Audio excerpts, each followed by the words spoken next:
Hello students, welcome to my channel. Homaldar coaching সেন্টারের পক্ষ থেকে আমি তোমাদের জন্য আরেকবার তোমাদের সামনে এসেছি আর একটা ভিডিও নিয়ে। দেখো, আজকে আমি হোমলদার কোচিং সেন্টারের পক্ষ থেকে সুমিত বিশ্বাস এডুকেশনে তোমাদের সাজেশান দেবো। ক্লাস 12 থার্ড সেমিস্টার, এখন সমস্ত 11-12 পরীক্ষা কালকের থেকে শুরু হচ্ছে। দেখো, এমসিকিউ পরীক্ষা কোনো সাজেশান হয় না, সমস্ত বই খুঁটে খুঁটে পড়বে। তবে আশা করি এই সমস্ত প্রশ্নগুলি তুমি যদি ভালো করে করে যাও, তুমি প্রত্যেকটা কোশ্চেন হয়তো অ্যাটেন্ড করতে পারবে।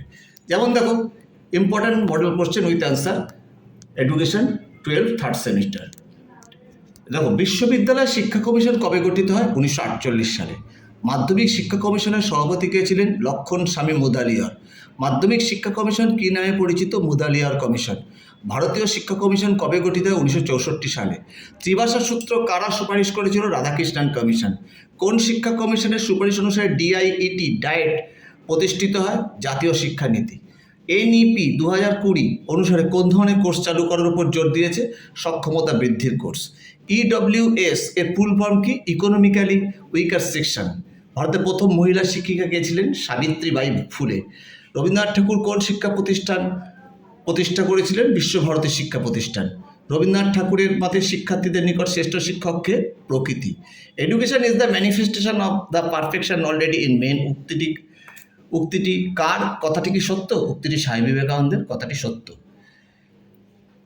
ভারতীয় সংস্কৃতি ও পাশ্চাত্য সংস্কৃতির মধ্যে কে যোগসূত্র স্থাপন করেছেন? স্বামী বিবেকানন্দ। বুনিয়াদী শিক্ষার ধারণার প্রস্তাব কে দিয়েছেন? মহাত্মা গান্ধী। এমিল গ্রন্থটির রচয়িতাকে? Jack Russo. রুশোর শিক্ষাগত দর্শন তার কোন রচনায় বর্ণিত হয়েছে? এমিল গ্রন্থে। জন ডিউইর মতে বিদ্যালয়গুলির ক্ষমতায়নের জন্য শিক্ষকের ভূমিকা হওয়া উচিত কীরকম? সহায়কের। শিক্ষার একটি শাখা হলো বিশেষ শিক্ষা। এটি কি নিয়ে কাজ করে? শিক্ষার্থীদের বিশেষ শিক্ষার সুযোগ প্রদান করা। আংশিক বা সম্পূর্ণ দৃষ্টি প্রতিবন্ধকতার কারণ কি? গ্লুকোমা। বিশেষ চাহিদা সম্পন্ন শিশুদের কি শিক্ষা দরকার? অন্তর্ভুক্তিমূলক শিক্ষা। ডিসলেক্সিয়া আক্রান্ত শিশুদের প্রাথমিক বৈশিষ্ট্য কি? স্বাধীনভাবে পঠনে অক্ষমতা। অক্ষমতা সম্পন্ন শিশুদের শিক্ষার্থীদের অন্তর্ভুক্তিকরণের জন্য কি প্রয়োজন? অবৈষম্য।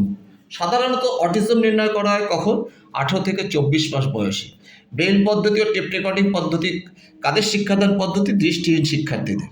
ডেলার্স কমিশন প্রস্তাবিত শিক্ষার স্তম্ভ কয়টি? 4টি। ভারতের প্রথম মুক্ত বিশ্ববিদ্যালয় কবে স্থাপিত হয়? 1982 সালে। ডেলার্স কমিশন কবে গঠিত হয়? 1993 সালে।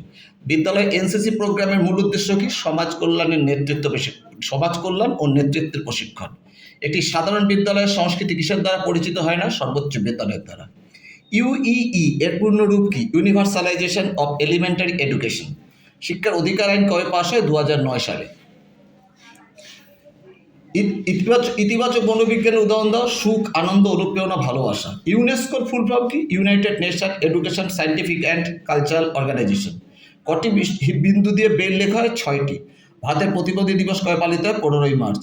অপারেশন ব্ল্যাকবোর্ড কথাটি কোন শিক্ষার সাথে যুক্ত? প্রাথমিক শিক্ষার সাথে যুক্ত।